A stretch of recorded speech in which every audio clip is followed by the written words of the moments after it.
В республике проходит региональный полуфинал всероссийского конкурса «Флагманы образования».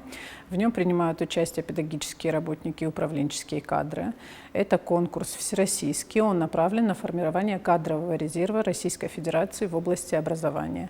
Конкурс проводится при поддержке Министерства просвещения и «Россия – страна возможностей». В рамках полуфинала все участники прошли 3 конкурсных испытания. Первое конкурсное испытание – это самопрезентация в стиле TED «Я флагман образования». Второе конкурсное испытание – это решение кейсов, которые нам были направлены.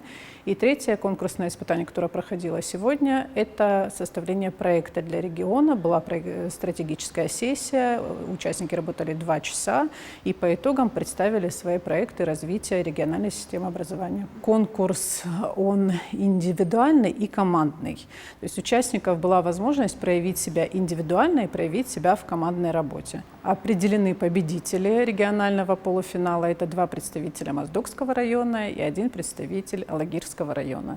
И из них 1 управленец и 2 педагога. 3 победителя будут направлены на всероссийский финал конкурса «Флагманы образования», и он пройдет до конца этого календарного года.